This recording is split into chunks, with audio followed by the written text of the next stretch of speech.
Yes. Any questions before we get going? What are we going to talk about? Whatever we want to talk about. Cool. I like it. I'm Okay. liking it already. All right. Groovy. Let's go.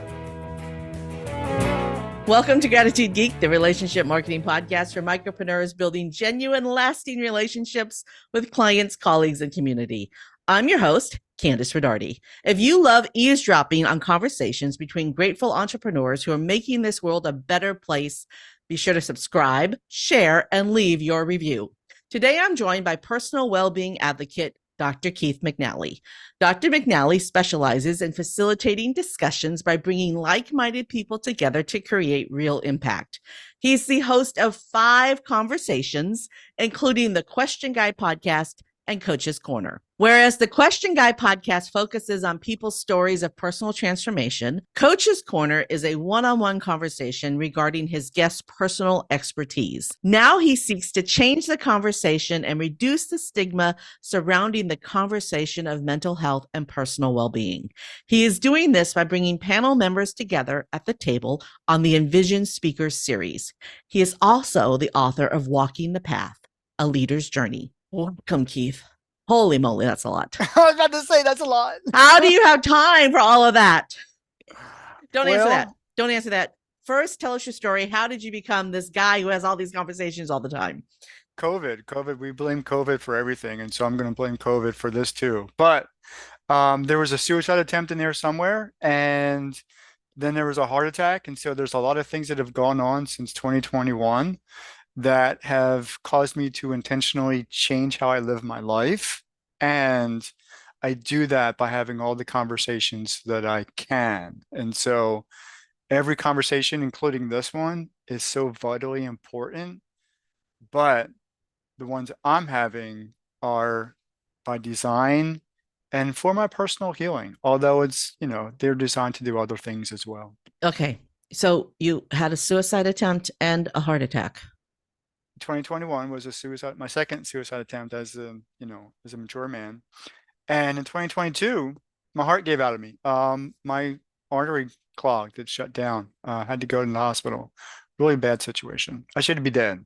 I'm not trying to put a rain cloud over our conversation, but we shouldn't be having one at this point because too many things have gone wrong.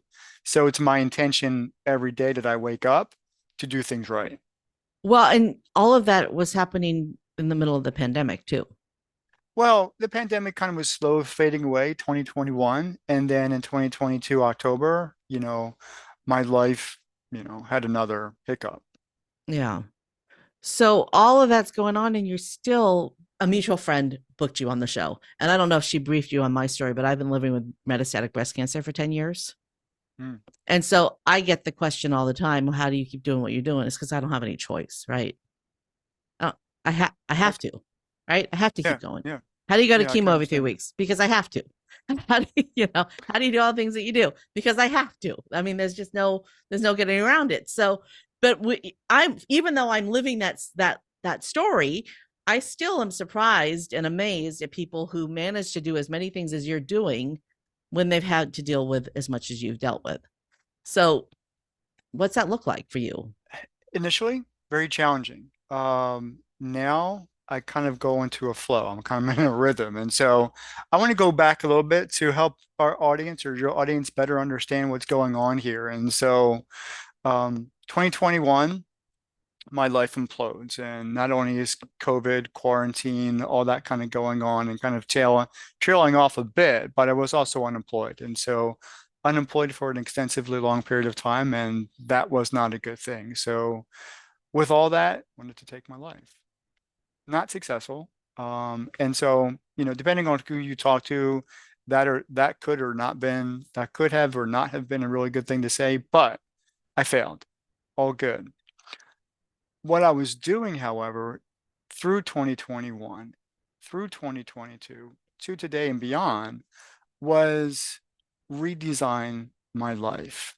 So, meaning that I needed to connect with people. I needed to build better, stronger, more resilient relationships with myself and with the people in the world because I tended to be closed off. I tended to be shy, a misfit, all those kind of awkward things that you are as a kid, well, I kept going as an adult. And so they weren't serving me well. My goal then became to have conversations with as many people as I possibly could. And the only people that I knew were those people on my connection list on LinkedIn. So that's what I started doing. I started reaching out to people. Would you like to have a conversation? Would you like to have a conversation? Just like this, a Zoom call. People were slow, but to say yes. But those who were saying yes were doing so because they wanted to share their story. At the very least, they were sharing it, and I was just one more person to share it with. And so, what I mean by that is people were making intentional changes in their life. They had lost or they had found no more value in their lives. They wanted to align themselves with something better, something different, with something valuable. And they were making intentional changes to do that. And at this point, that became the Question Guy podcast. I became the Question Guy, started asking questions. We're now at the tail end of season 4. So 40 episodes, 4 times 4 is 160. So I've recorded about 180 conversations. From those conversations, people had created business models and became coaches or speakers or authors because of their personal transformation. They wanted to help other people make similar changes in their life, and they found a way to do it. They were successful. It worked for them. Coach's Corner came to be because they were using their professional expertise, what they knew to do. They created business from it, and they're now helping people. From those 2 conversations, I now bring in panel members on the Envision Speaker Series because so much of our society is corrupt and damaged that I did want to hashtag change the conversation around what it means to be well, healthy, and whole. The Envision Speaker Series does that. We've now recorded 22 conversations since July of last year. Because I'm a suicide attempt survivor, I have a playlist on YouTube on those people who have been impacted, typically in the wake of somebody else's suicide. So whether it's family, somebody in church, whatever that spouse, whatever that looks like. And then finally, for people who want to take a deeper dive in what it means to have a real genuine conversation with at least me, I created Conversations. It's another playlist on my YouTube channel. Every conversation is important. So a couple of those are podcasts and some of them are video playlists. They're all conversations. Okay. So we understand the word podcast, so I use the word podcast. The Question Guy podcast, Coach's Corner podcast. The Envision Speaker Series, however, is the only one that also gets converted to audio, published through Simplecast, and goes out to your podcast platforms, mostly Apple Podcasts and iTunes. But all of them are still valuable conversations. Okay. To me, that's backwards. Podcast is audio only. Video series would be on YouTube, but that's semantics. There are also video conversations. Everything that's on YouTube is video. This is what I know. I started my podcast in 2014, audio only, after having a YouTube talk show for, 6 months or so. And we were having so much fun on the YouTube talk show that I thought, this would be fun to do as a podcast.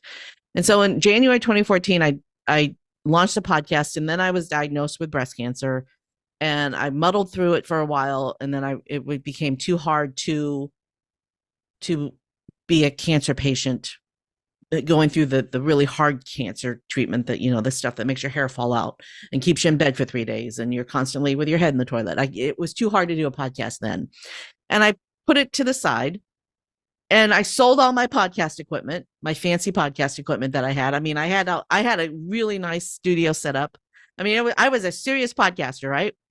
And then when the pandemic hit, I thought, the thing that I used to do that I love doing that I'm not doing anymore is podcasting.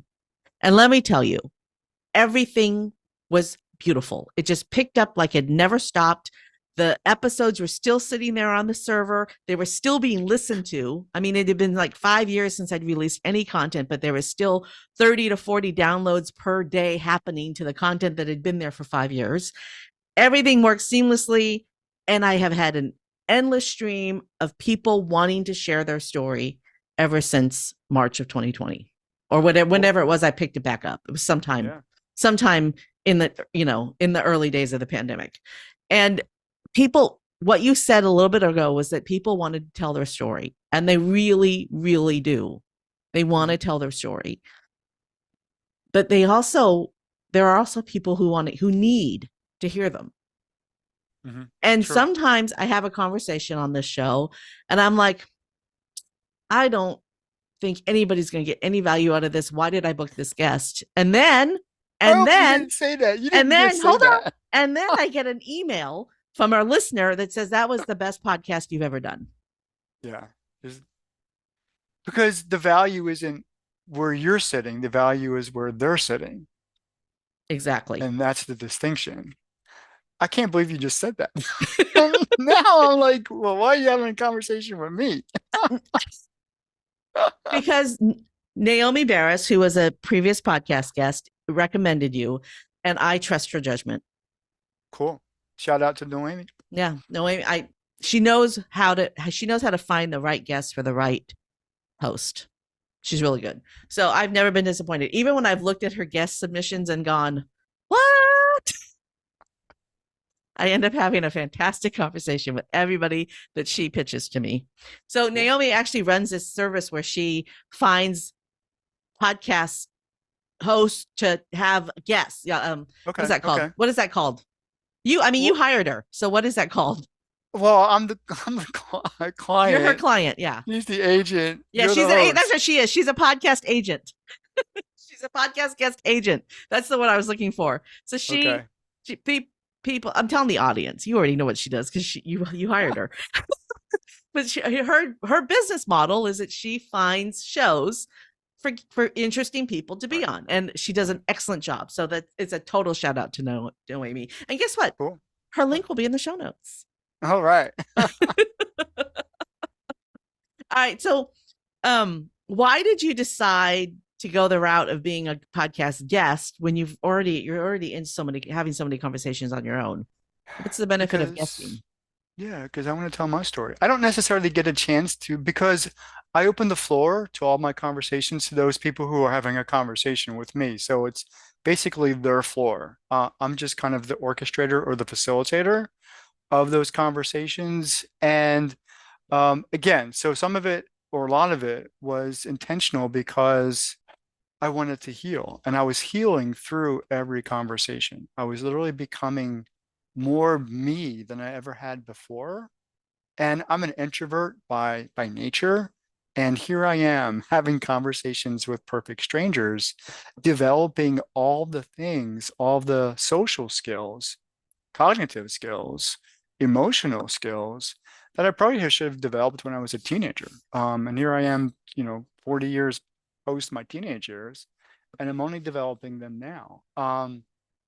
Which is really good. I mean, I need to. And so if I'm ever in a situation where my life implodes again, um, I'm probably not going to make an attempt to kill myself because I now have the cognitive, social, emotional resources to live through that trauma, whereas before I had not. Now, I am going to write my second book about that, healing through conversation. Um, I really forgot the That's okay. question. That's okay. I keep Um, thinking about Misfit and Islands from Rudolph the Red-Nosed Reindeer. Miss but go ahead. Well, the island of misfits. Yeah, Misfit There Toys. Yeah. there are a lot more misfits than you think. Hmm. I Well, the consider reason I myself a wanted, misfit. yeah, well, the reason I wanted to be on other people's shows because I wanted a chance to tell my story because I don't typically tell my story. That was the question. Yeah. I don't typically tell my story on my own show. I don't find I've been told that that's not the way to run a podcast because I'm supposed to kind of mix what I'm doing, like my book and all the other kind of stuff. No, I do. I do that more frequently, but really, uh, this then is an opportunity for people to learn about me because you are seen all over the world or you're heard all over the world. And that's really cool. So I hope anyway. I know several people whose business model is to interview people for podcasts where they pay them and the interview is all about the guest. Hmm. So it sounds to me like you either need to start charging or you do need to talk about yourself a little bit more in your show. I'll probably do the latter, rather than the former, but as my coaching program, builds up, we'll make it happen. And I actually, you talked about Noemi. Can I do a real quick shout out? Her and I are Absolutely. actually going to start a masterclass for guests, those who want to appear on other people's shows, because what we're finding, even people that have come to my show, and what she's finding as she, puts clients onto other people's shows is, unless you've have experience doing it, you don't typically, you may have a story and a story that you want to share, but not everybody does it well enough that the conversation within the podcast is going to be gold. And so what we want to do is help those people who want to be really good guests and get their message out there. We want them to step into that conversation and that conversation to be gold. And so, but that June of this year, so 2024, we're going to start the masterclass. I have so many notes for that I'd like to give to you. Well, as an agent and as a host, we got plenty, but if you could share, that's cool too. W- there are, mm, I have notes. Even when you prep your client, your Yes, guest, yeah, like yeah. I send an email out before the interview with a list of things that are important to understand, the number of people who show up without a microphone, and then their voice is echoing in the background, their sound is tinny, and it's like number one, if you're going to be a guest on podcast, you need to have a microphone. Number two, and the list goes Okay, on. well, this is the master class right here. The list goes on. No, but yeah, I don't have the patience for any of that, so I'm so glad somebody's doing it, and I can't wait for it to come out because I'm going to refer people to it. Well, all good. You Yeah. know, connect. Go back to Noemi and say, "I got some people for your master class." Well, and also, another thing is don't memorize your answers. If you're a guest, do not come with written speeches. I Hmm. one at the When I first relaunched the show, I interviewed a guy, and I swear the answer to every single question I asked him was a 5 to 7 minute Toastmaster speech, You practice well. and I'm like, I hope that this isn't the way it keeps going. And that only happened once, so Okay. it's podcast is a conversation. Well, wait, because I was on a podcast, and in pre-call, um, the way she designed it. So initially, it was like, I'll have a conversation with anybody, no pre-call, none of that. And so she would just go into the podcast conversation, and the guest said she was the second coming of Christ. And so, flat out in the middle of the conversation, so at that point on, the next conversation and all after, sequential conversations, she screens her guests. I told her I want to have that conversation. I want to have the conversation with the person who's the second coming of Christ. I got to have that conversation. She has failed to connect me with that person. Oh, how interesting. So you got to, so as one host to another, you have to have that pre-call in some way, shape, or form, or you've got to trust the agent like you do, Yeah. knowing that person's going to be, ready to go for the call. Well, yeah, I have a thing that people fill out, and if I have buzzwords in the thing, if I see the buzzwords, I decline the interview. Right, You right. don't need to know what the buzzwords are; they're personal. I'm good. I'm good. but how interesting. Okay, so this Envision series, how do you find the speakers for it? Are they people that just come into your life, or because No, that sounds really interesting to me? so the Envision Speaker Series, what I've done so far is take those people who have already been on either the Question Guy or Coach's Corner, and I know that their scale is more than just coach to client relationship. So they have their own, space on media, social media that says, and for example, and I could give a couple of different examples. Um, my first ever Envision Speaker Series conversation, July of 2023.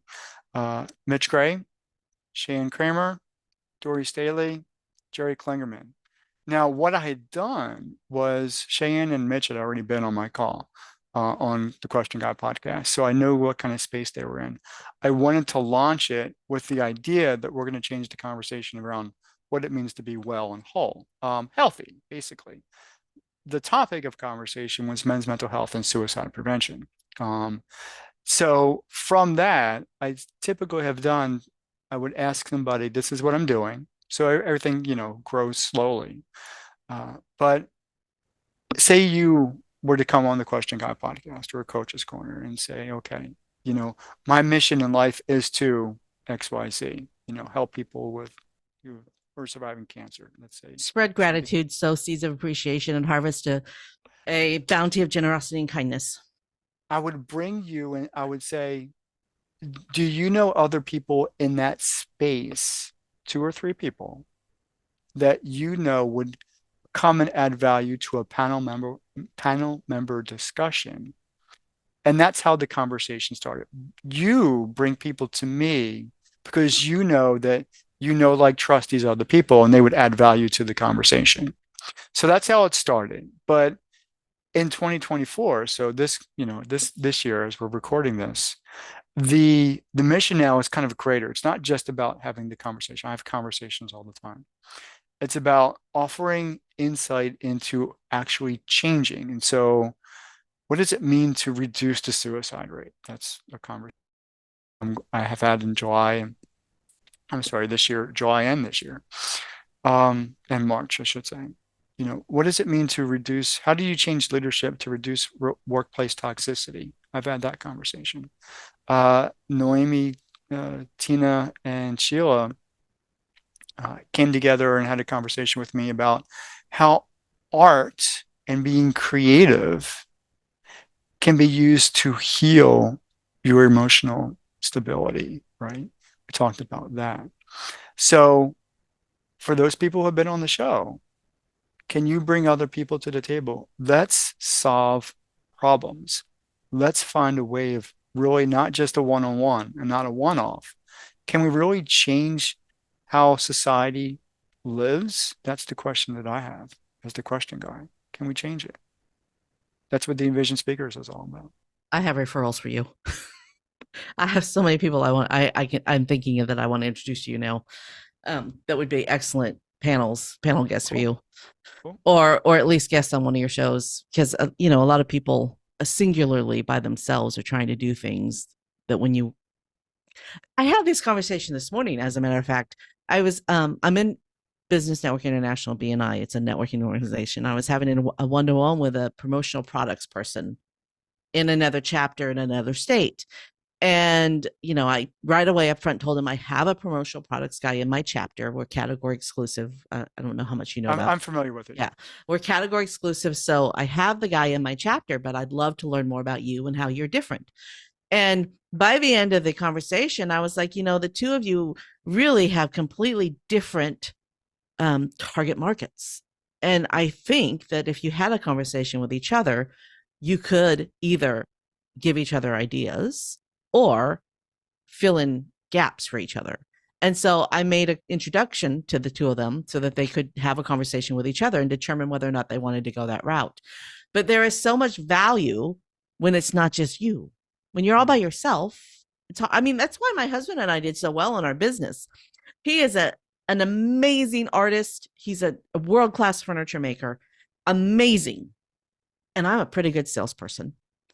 And putting us together, we sold furniture to people all over the world.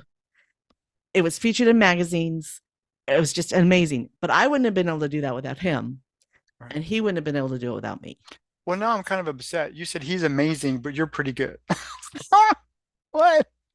You're not an amazing salesperson? I'm amazing at two things Okay, too, but But you specifically said, oh, I'm just pretty good. But he's amazing.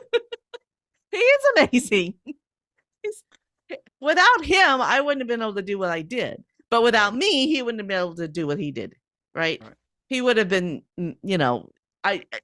our story is completely, it's 30 years ago, right? So when we did that, so that story is so old, and that business doesn't even exist anymore. But we did some pretty amazing things together. So we were amazing together. in that Good. business. I mean, we basically did something no one had ever done before. We sold custom furniture on the internet in 1998. Wow. No one had done that before. So I think together we were pretty amazing. Um, in these last few years, self care has become. I see how I pivot so well. So You're doing great. I just changed this. Well, 200 and whatever, 214 interviews. Well, actually, there's more than that because I've had more than one podcast. Let's just call it 250. 250 interviews. I should be able to do this, right?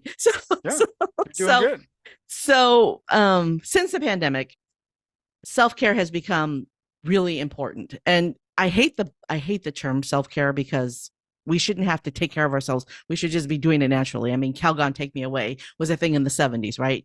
Yeah. We should be good at taking care of ourselves, and we stepped away from it for whatever reason. Can I push back on that a bit? Yeah, I don't of think course you can.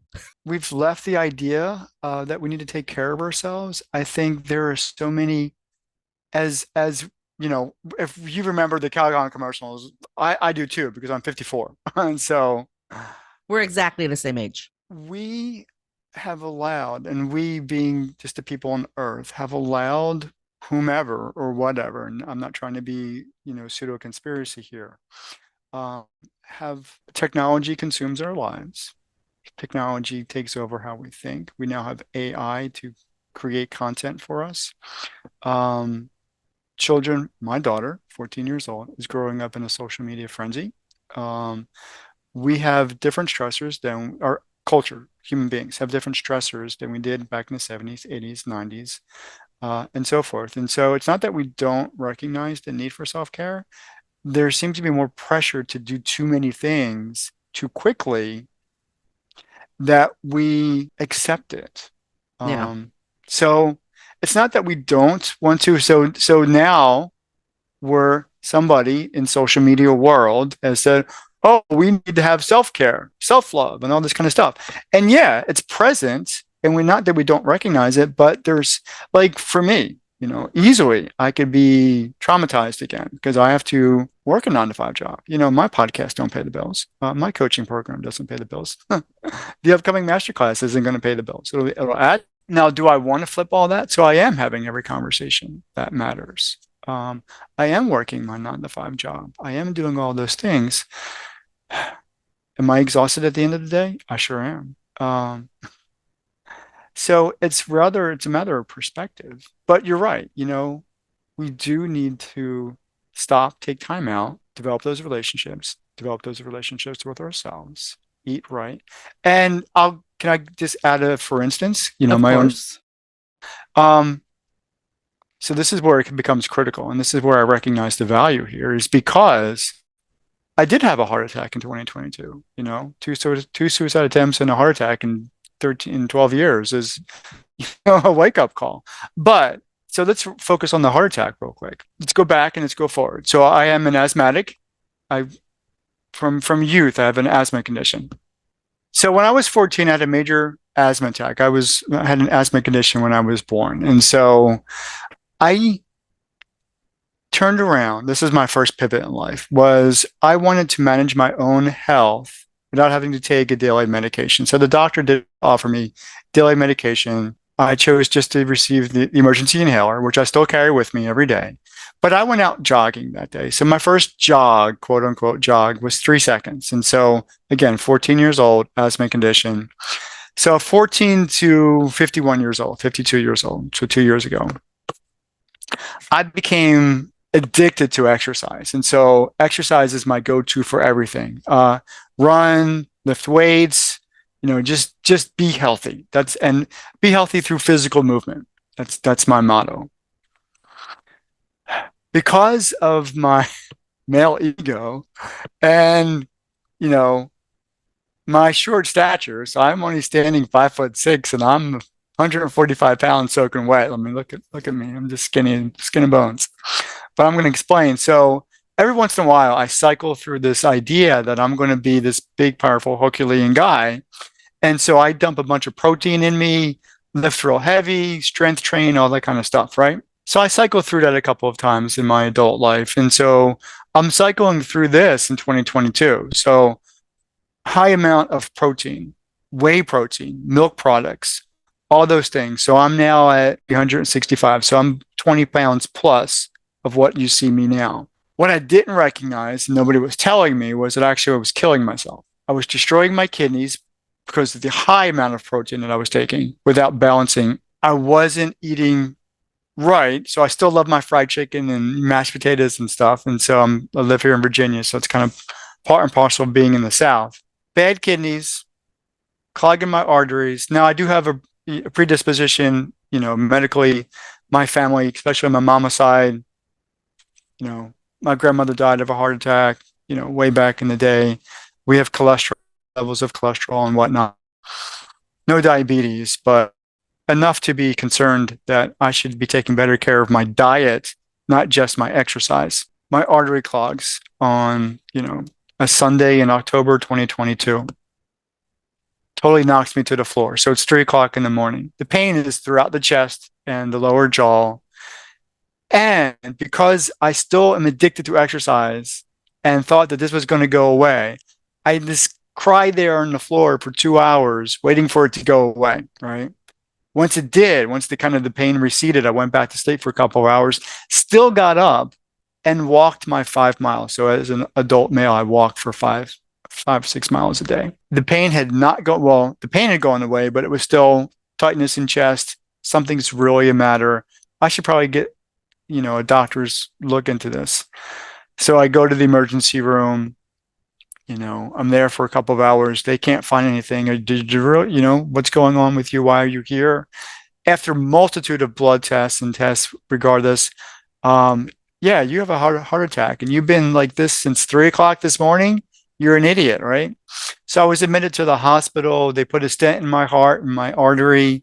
That changed really now how I live my life. And so I have the right diet. I have the right exercise for the right body type. And so I keep myself healthy. I do exercise, but I'm not eating all the high proteins, a lot more fish, fruits, vegetables.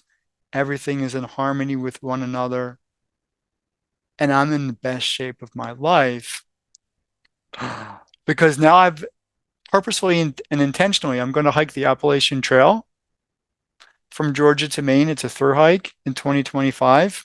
So I'm training for that. And so I get up at 2:30 in the morning every day and I hike 12 miles. I've just did my 18-mile hike on Sunday, this past Sunday, because I got to get up to at least 22, 25 miles per day to do the whole through hike in about 100 days or so. So within 4 months time. But my kidneys are healthy. My heart's healthy. I don't take medications. I do see my cardiologist twice a year, my general practitioner once a year, just as a checkup. I've changed my whole life around, and I did so intentionally. Well, and you did it, and you created this fantastic goal of hiking the Appalachian Trail too. I mean, which is really cool. That is very cool. I love that goal. I just saw that they're building. They just announced. I'm not sure if it's going to be built or if it's still in the infrastructure stages. But as part of I think it's the American Rescue Plan, they have set aside funds to build a walking trail from Washington, D.C. to Washington State. And much of it is already built and they just need to connect the pieces, but the states that between Washington, D.C. and Washington State have to come on board. So I don't think it's like a done deal yet, but isn't that a great idea? Washington, D.C. to Washington State. Even if you only walk through one or two of the states, it's still crazy amazing. And the fact that the infrastructure is there already, it just needs to be connected in places. That it's like how can it not happen, right? I love that we have these trails in America. I actually have a friend, his name's Rashid, and he walked Route 66. I think it was his 66th birthday. He walked from Chicago to Santa Monica on Route 66 to celebrate his 60th. Is that allowed? Birthday. Yeah. Are you allowed to walk that? A lot of it is on the freeway, but he did it. He walked it. Mm-hmm. A lot of people bike it. So he met a lot of bikers along the way. But, bicycles. Yeah, But yeah, yeah, I just think it's so cool. And they should turn that into a walking trail too. There should be a walking trail for that. yeah. Because They old should Route build it. 66 and new Route 66 are not the same. There's, a lot of times he would take old Route 66 instead of the new one. But yeah, it's so cool, and I love that you're doing that. You're not the first person I've met who's that is their goal. It's a Well, I'm great training goal. for it. Yeah. And on the question guy, I interviewed the first woman who walked around the world, Polly Latovsky, and this was back in the 90s and into the 2000s. So I interviewed her, and so that conversation was a lot of fun too. Oh, I Uh, bet. I know a woman who bicycled across the United States twice. I know a lot of interesting people who've done crazy things like that. That's like an I'm going to accident. take that as on both parts, interesting and crazy thing. I love it. I love it. Well, I also worked in the outdoor industry, so I know a lot of crazy people who have attempted to climb Mount Everest too. Oh, well, that's a different story altogether. Crazy, crazy people in my life. But like I said earlier, like half an hour ago or whatever long ago it was, all of us live on Misfit Island. All of Yeah, us do. There in some isn't a way, yeah. single person who's normal. Nobody's normal. But we say all that to say we still have to find a way of being healthy. We still have to Yes. find we still have to find a way of saying, I need to put the world aside for at least 10 minutes a day and focus on self-care. If that's what we're going to call it, whatever we want to call it. If we don't do that, you may have a heart attack. My every time this is going back to my cardiologist, he's so fun because every time I go to see him, and I've only seen him, well, 4 times because the first time I was in the hospital. Every time I see him for an office visit, he tells me, everybody dies.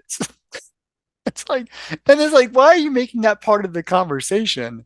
And then he goes on to tell me that, well, and more people die from, heart-related illnesses than anything else. I don't know if that's true or not. I'm not trying to find out. Yeah. That's probably why he's a cardiologist. Um, aren't you supposed to be uplifting here? No, but reality is important too. My oncologist, Yeah. my very first oncologist, also said everybody has to die from something. That Oh, was his quote was everybody has to die from something. But here I am 10 years later. So he did something right. I was he did having that. something. I went and saw my doctor, my oncologist, my new oncologist. I've moved and everything since then. But so I was having this conversation with my new oncologist yesterday. Oh crap! What were we talking about? Being whole and well and healthy. Being whole and well and healthy. Well, we were talking about everybody having to die. I can't remember now. See, it's so inconsequential. It is so But inconsequential. your whoever doctor you're going to visit shouldn't say everybody's going to die. Yeah, I do Well, recognize that. You're supposed to tell me how I'm going to be healthy for the rest of my life. yes, yes. That's not where we were going with that story. but I've lost my train of thought. It's okay. It's okay. Which happens a lot because I like to go down these the conversations where you don't know where they're going are the ones that are the most interesting. And a lot of fun too. Yeah. And I have to go get my heart checked every year because of one of my meds, and my she's the person who does the EKG, The technician. Yeah, the the technician. technician, Yeah. the technician. She's all, you're good. She's just like, she sees me every year. I don't have to be there. My heart's great. It's like, I'm supposed to get it checked every 3 months, but I was like, okay, every single time I go every 3 months to be told my heart's in great condition. Can we do this once a year instead? So now I just go once a year. I have a great heart in two ways. I have a great heart, healthy heart, and I have a great heart in terms of my emotional Health. health. Absolutely. I have Cool. a healthy emotional heart. All right. Cool. Holy moly, we have to start thinking about wrapping up. So how Okay. are you? Well, I kind of want to talk about your book. Let's talk about your book for a minute. What's your Sure. book about? Why did you write it? And what, tell me about your book. So again, everything comes from that pivotal moment, second suicide attempt. But this was a little different. So walking the path of leader's journey has a couple different origin stories, and they're all good. And so the technical one was I was wanting to write a book everybody my age in my situation has a book. I'm 50 plus years old. Everybody's got a book. Career wise, they've got some kind of business book related to what they do. The one man who, really was there, who invested in me, through my dark times, his name is Mitch Gray. And Mitch Gray is a business coach. And so I said, I have his book. It's somewhere. It's probably in my bookshelf. I said, let me write the training manual to this. It's a really good book, but he was trying to do some other things with the content. Let me write the training manual. So he said, yeah, all right, go ahead. So I start writing like the training manual. So leadership concepts and all cool, all good stuff. My colleagues are telling me you need to write a book, like a real, what do you want to be recognized for as a professional? So, okay. So I said, I went back to Mitch and I said, can we co-author a book? We just take this one step further beyond. And so, okay, we'll co-author a book. So I wrote my part to it, which was really the narrative or the fable part of the book. So it's story oriented. It's a mixture of fiction and nonfiction. Excuse me.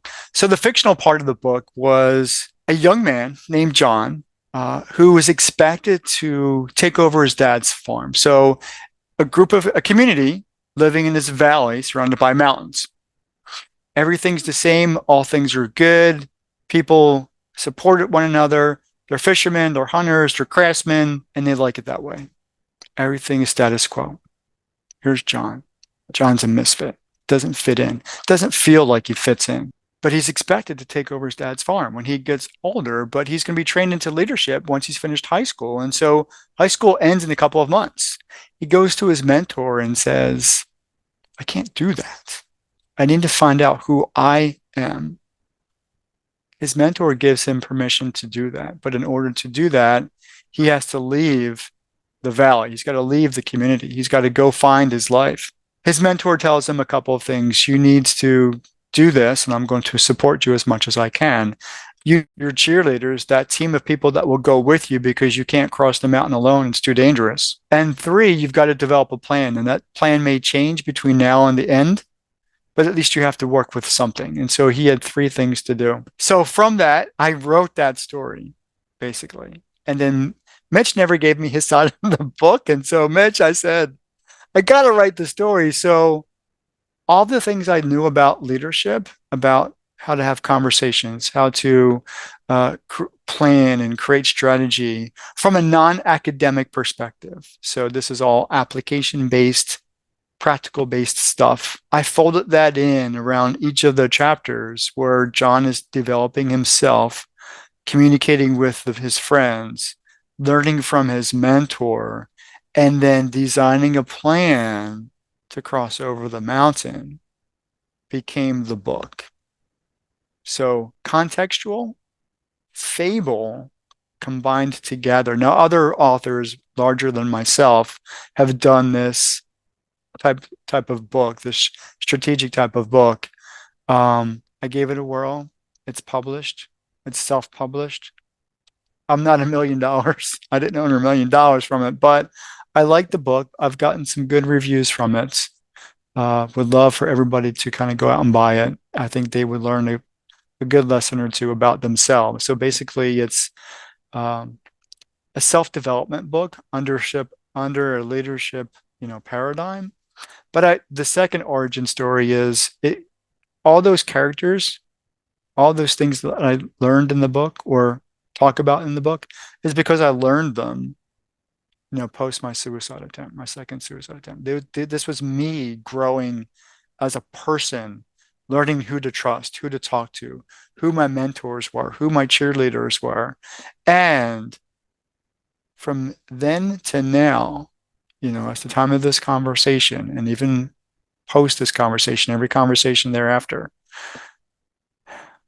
those things about me continue to grow, expand, become a part of my life in a very meaningful as well as very practical way where I could step into this conversation and make it valuable and important. One, you've offered me the space, but it's my turn to return value to you, to give you the best possible conversation so that your audience can be appreciative and grateful. Well, parables are the best kinds of the best types of books to learn from because people can relate to the characters in a parable better than a self-help book. This is what you should do rather than here's what you should do. Watching it through reading it through the eyes of somebody else is always a good way to learn. I prefer to read parables. I only read nonfiction. I can't remember the last time I read a fiction. Well, oh no, I take that back. I listened to a fiction story on the plane to Texas last week or the week before. So I have listened to fiction recently, but up until then, it'd been a while since I'd listened to fiction. Nonfiction is what I do, but nonfiction in the form of a parable is always the most enjoyable to read. Cool. Yeah. I had something I wanted to say and I don't remember. See how I've lost my thought? It was about your book too. Oh well. Oh well. Oh, I remember. Can we go ahead? Go ahead. What were you going to say? Can we put the link in the show notes? It's an absolutely all of Keith's information will be in the show notes. All of the links that he's given me, and maybe even the ones that I've gone and looked for, will be in the show notes. GratitudeGeek.com. Okay, this is going to be a very controversial statement. As a matter of fact, I know it's going to be controversial, but I believe, this is my own personal belief, I believe in compulsory service, which means I think that 18-year-olds, when they graduate from high school, should have to do something where they give back to the community. They should either join AmeriCorps, the Peace Corps, the military, or some sort of social organization where they spend 1 or 2 years leaving their hometown and going and learning about the world in a way that is of service. And now that's very controversial, but if you never leave your hometown, you can never understand completely what the world is really like. So I know I like the idea of leaving the little valley and not having to take over the farm. Cool. Because there's a lot to be said for that. Okay. I know I said that was going to be controversial, and we're going to get nasty emails about that, aren't we? Well, not to some degree, probably, 20, 30 years ago, that would have been a really good thing. I think nowadays, our youth don't even have the mental capacity to understand how to go about doing that in a safe way. But if it was if there was a system in place, it would be very safe. Yeah. And when they get back, they would have the mental capacity because they would understand. A lot of it is that they just don't know that there's something outside of their small town. They don't know that if they drive past the city border, that there's something else greater out there. Like I knew I had a client in the furniture business when we had the furniture business, and she had a huge dairy farm up in upstate New York, and they lived in Manhattan, and they would take inner city kids to the dairy farm, kids who had never seen cows before. And these inner city kids would milk the cows, and they'd have this whole experience. To them, milk came out of a carton in the refrigerator, and now they understood where the milk came from. And it goes the other way too. The kids on the farm need to go downtown to some fancy restaurant and have a meal served to them on a tablecloth with water glasses that are always full, to understand what it's like to live that lifestyle too, right? You have to be exposed to everything, which is why when I was a Girl Scout leader, I took my Girl Scouts to as many experiences as I could afford to take them to. I wanted to expose them to everything. Okay, we need to wrap up. We're way past time. Okay. What is your favorite way to market, or your favorite marketing tool, tip, or technique, basically, aside from being a guest on podcasts? I don't know. My marketing strategy at this point is to have every conversation possible, to be quite honest. Thanks for tuning in to Gratitude Geek, the relationship marketing podcast for micropreneurs building genuine, lasting relationships with clients, colleagues, and community. Our theme music is track 14 by Rev Brock and Solely. Make sure to visit gratitudegeek.com to connect with our guest, Dr. Keith McNally. I've been your host, Kandas Rodarte. Stay groovy, my friends.